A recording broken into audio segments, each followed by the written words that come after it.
Ayun, magandang araw sa ating lahat mga kaibigan. Muli na naman nagbabalik ang lingkod, Ronde TV mo. Bago tayo magpatuloy sa ating topic, hingi lang po ako ng kunting pabor.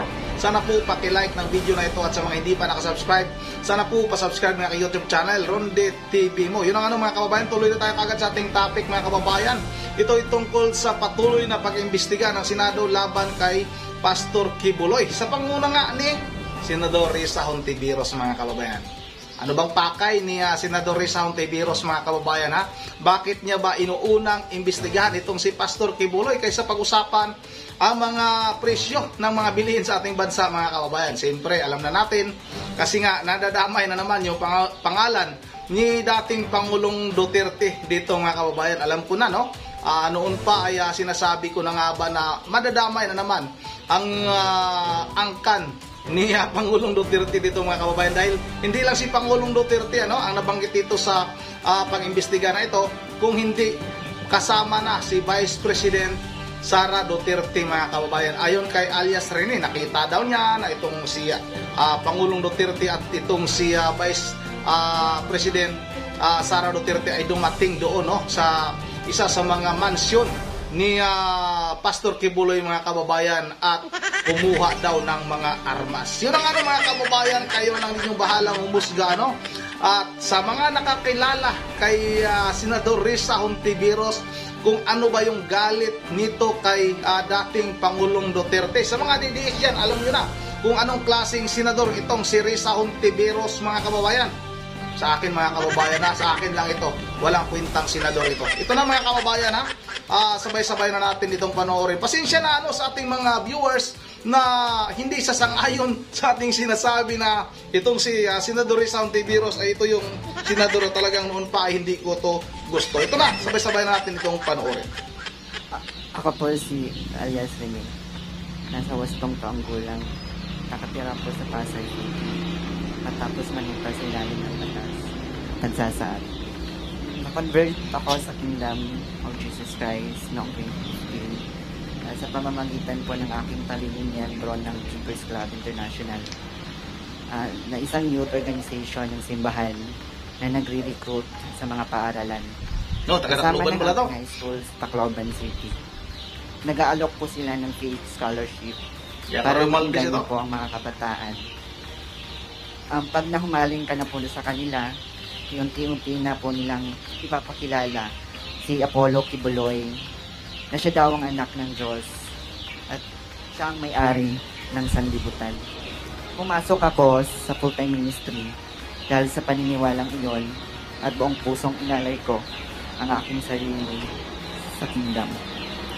Sinabihan po kami ni Kibuloy na iwan na namin ang aming pag-aaral, ang aming pamilya at aming mga pangarap sa buhay dahil kailangan namin mag-focus sa mga ipapagawa niya at para daw kami ay maligtas sa aming mga kasalanan. Pagkatapos po ng aking baptismo, pinang-area po agad ako at ibig sabihin po nito ay ang araw-araw na panlilimos sa mga kalsada, mga restaurant, plaza, mga malls at mga bahay. At may mga tinatawag na goal, puputa kami araw-araw na dapat naming makuha ang pera. 3,000 po ang aking goal everyday na kailangan ko po ito makanit. Nagpanggap po akong PPFB. Kung hindi ko po ito maabot, ay papaluin po ako at di pa ako papakainin.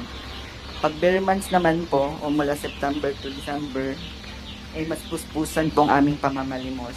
1.5 million po ang aking goal na kailangan ko makuha maibigay kay Kibuloy sa loob po ng 4 na buwan. Kaya 8 PM to 11 PM ako namamalimos. Halos wala na pong pahinga at kain. Gumagamit din po kami ng mga fake charity para mas nakakaawa kami tignan. Kalaunan po ay naging youth leader po ako. At naging task ko po ang pag-recruit sa iba pang mga kabataan na umanib po sa simbahan at mamalimos din.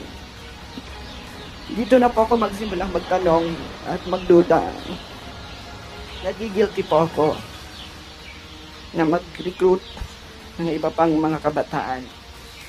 Gusto ko na pong umuwi sa amin, pero sa isang banda po wala na po ako mapuntahan dahil iniwan ko na po ang pamilya ko. Nung nahalata na nila na po, ako po ay may agam-agam, pinadala po ako sa Central Headquarters sa Davao. Akala ko ay matutupad na ang pangako nila sa akin na pag-aralin sa Jose Maria College. Pero dinala lang pala nila ako sa Glory Mountain, kung saan po dinadala yung mga sanction workers o yung mga hindi nakakakuha po sa mga kuta nila o ang kailangan ng pagwawasto. Ako po ay naging landscaper ni Kibuloy sa Glory Mountain. At doon ko na po naranasan ang pananakit mismo sa kamay ni Kibuloy. Pag hindi po siya nagagandahan sa aming landscape sa mansyon niya, sinasampan niya po kami at pinahampas. Mga apat beses ito sa isang linggo. Sa Glory Mountain po, pag dumadating po si Kibuloy, sakay ng chopper, may dala po siyang mga malalaking bag na laman po ay mga iba't ibang uri ng baril. At nilalatag po ito sa tent, nakatabi po ng mansion niya. Minsan po pumupunta din po doon si former President Rodrigo Duterte at former Mayor, Davao Mayor Sara Duterte. At pag umaalis na po sila doon sa Glory Mountain, dala na po nila yung mga bag. E siya pong bag na nilalagyan po ng mga baril. Noong 2020 po, nagpaalam po ako na umuwi sa amin na hindi ko na po kaya yung pananakit ni Kibuloy. Inasign naman po ako pero hindi po ako pinayagan. Inasign naman po ako sa personal assistant ni June Andrade na isang sa mga mataas na opisyal ng kingdom. Ito po ako nakaranas sa mga sexual abuse. Pinipilit niya ako na. Pinipilit niya po ako. At may basbas naman daw ito kay Kibuloy. Sinumong ko ito sa Executive Secretary ng Kingdom at CEO ng McDonald's KJC na si Eleanor Cardona. Pero di ako piniwala. Hindi po naniwala bagkos pinagalitan ako at sinampal dahil grabe na daw po yung yawa sa loob ko. Nag-fasting ako ng 7 araw na walang kain. Gusto ko na po tawagan yung family ko para humingi ng tulong. Pero wala na po akong cellphone. Kalagitnaan po ng 2020, ako po ay na-assign sa SME9 News sa Makati bilang po researcher. 8 AM to 4 PM po yung duty ko sa newsroom. At 6 PM to 11 PM naman po ako namamalimos. Si Tina San Pedro po, na boss namin sa SME9. Kaya siya din nagsasabi sa amin na kailangan namin ma-hit yung aming mga goals. Minsan din di ko po ito naaabot dahil na rin sa pagod sa duty sa newsroom. Kaya sinasampal po ako at hinahampas ng libro ni Tina San Pedro. 2021 po ako umalis ng tuloy ng Kingdom. Buong loob ko kahit natatakot ako. Sabi ko hindi na ako magpapapigil pa. Nung unay araw nila ako payagan. Pero kalaunay pumayag sila matapos. So sabihin na, kasuhan ko si Tina San Pedro. Pero bago po ako umalis ng SME9, kinausap po ako ng SME9 CEO Marlon Rosete na wag daw ako magsasalita tungkol sa Kingdom at mga nalalaman ko, especially sa mga nakita ko sa Glory Mountain. Kung hindi, ipapakulong daw ako at mawawala ako dito sa mundo. Nanahimik po ako ng ilang taon. Bit-bit po ang trauma, ang aking mga pinagdaanan. Lalo na po ako ay member ng LGBT. Marami ko ng LGBT mo.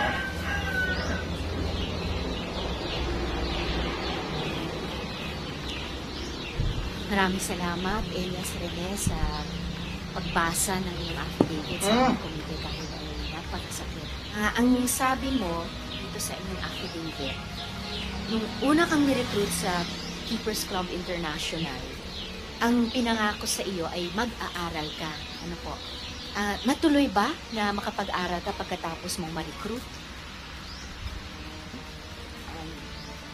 Yun po yung pinangako ni Kibuloy sa amin sa mga youth na papag-aralin kami sa Jose Maria College. Pero ang sinasabi niya sa amin is kailangan lang namin ma-hit yung mga goal na binibigyan niya sa amin every day at every month na 1.5 million. Every month o puro month? Sabi Every niya is 4 months? next year mag-aaral na kami pero hindi naman natuloy. So may kondisyon pala yung pangakong makapag-aral ka at ang kondisyon ay yung goal or yung quota na sabi mong halaga ng perang malilikom araw-araw or tuwing bar months. Yes po, Madam Chair. So sa makatuwid, pagkatapos mong ma-recruit, hindi ka na nakapag-aral, kundi limos na lang ng limos ang pinagagawa sa iyo. Yes po, Madam.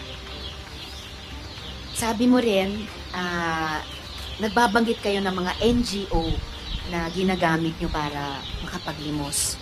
Nabanggit mo halimbawa, Elias Rene, itong Children's Joy Foundation.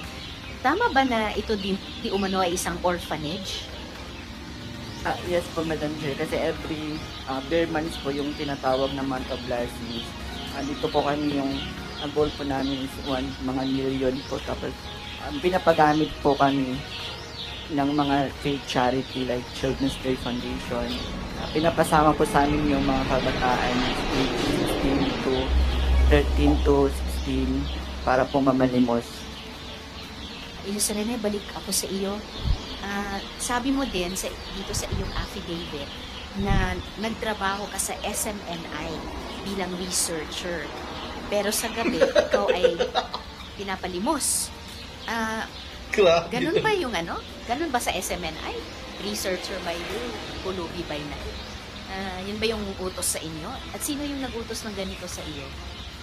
Ako, Madam Chair, researcher po ako sa SMNI News sa umaga. Tapos after duty po namin, 6 to 4, 8 a.m. to 4 p.m. po. After 6 p.m. po kami mag-start ng mamalimos ng gabi. Ito po yung utos utos pa rin po ito ni Kibuloy na dinaadaan po kay SMNI CEO Marlon Rossetti at Department Head ng PropCom na si Tina San Pedro.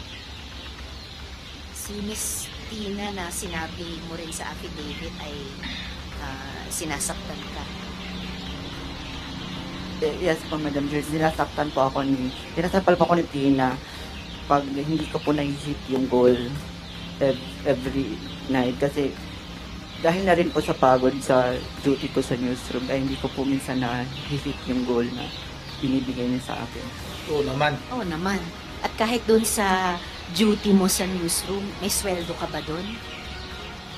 Sa Seminay po, Madam Chair, wala po ang mga worker po doon sa Seminay. Wala po kaming sahod monthly. Wala po din kaming mga benefit. Yung binibigyan lang po kami ni Kibuloy ng tinatawag ng honorarium ng 200 to 300. Pero depende po yun.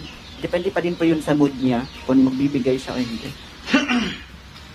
At yung honorarium na 200 to 300 na depende sa mood ni Kibuloy, ano yan? Bawat araw, linggo, buwan? Depende po sa mood niya kung magbibigay siya. Pero araw-araw ang pagbigay niya. Hindi. Kung mood niya at depende yung halaga sa mood niya. Once a week po kung Once a week. So, once a week, 200 o 300 pesos. Depende pa kung nasa mood siya. So, kung wala kayong sahod, Grabe itong ayun na nga, investigasyon na to. malamang wala rin kayong benefit. So, wala kayong 13th month pay, wala kayong holiday pay, wala kayong sick leave, wala kayong vacation leave. Tama po ba yun? yes po, Madam Chair. Wala po kami mga ganyan sa Seminay. So, malamang, Elias Rene, hindi ka rin kinakaltasan para sa SSS. Wala din po. Walang PhilHealth, walang pag-ibig. Wala din po. Pumirma ka ba? Bago ka ginawang researcher, di umano sa SMI, pumirma ka ba ng kahit anong contract of employment? Wala po, Madam. Pwede bang matanong ang Dole, Yusek Igargo, sir? pag yung isang tanggapan, no, whether media station o basta isang tanggapan, pinagtrabaho ang empleyado ng walang sahod, Tapos kailangan mo ba itanong yan? benepisyo, hindi po ba illegal ito? Actually, Madam Chair, illegal talaga po yan. Bawal ang kapagtrabahuin mo ang isang tao at hindi mo bigyan ng sahod at mga benepisyo na nararapat tayo sa batas. Salamat, Yusek. At kay Attorney Quintana, ma'am, para sa DOJ, nasabi nga ni Yusek Dimaporo, kaugnay na kayo and sa loob din ng iyakat. Itong sinasalaysay ni Elias Rene, hindi po ba ito in fact human trafficking? Kasi parang indentured slavery na ito eh. Lumalabas, SMNI is engaged in human trafficking. Yes, good morning, Madam Chair. Given the set of facts po na present ni Elias Rene, maaari po siyang pumasok sa definition ng trafficking persons under sa law natin, and it may be considered as trafficking for exploitation. Salamat, Attorney Quintana. So, at least dalawang dimensions pala, human trafficking per se, and then trafficking for labor exploitation. So, talagang kailangan din talaga yung patuloy na pag-inspect dito, di lamang ng DOJ, pati ng DOLE. Kasi kung ano yung aspeto ng maaring matukoy na krimen. And kung maaring engaged in human trafficking ng SMNI, talagang mapapaisip ka. Binibigyan ba dapat ang possible or probable human trafficker? Binibigyan ba dapat yan ng franchise, no? Yan ang mga kababayan, ang pakay talaga sa pag-imbestiga ni Senador Risa Hontiveros dito kay Pastor Kibuloy, itong prangkisa ng SMNI, mga kababayan.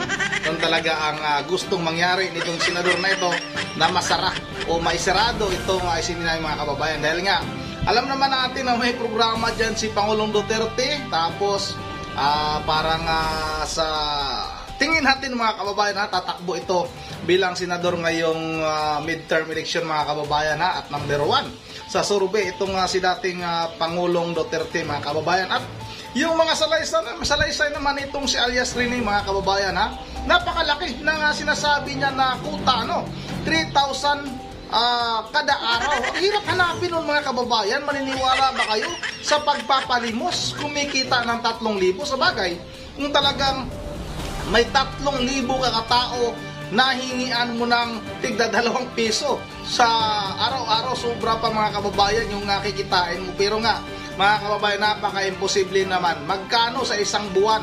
90,000. Tapos yung sinasabi niya, kung i-times mo yun, 3,000 times 30, kasi 30 days. Tapos ito naman yung sinasabi niya na 1.5 million sa 4 months. Kung ganun yung hinihingi ni Pastor Kibuloy, ipalagay na lang natin na totoo yan. Hindi ka ba makapag-isip? Napakalaking pira nito, bakit ako magpakahirap na ibigay kay Pastor Kibuloy? E di sa akin na lang yun. Sa loob ng isang taon, magkano yung kinikita mo? Milyonaryo ka.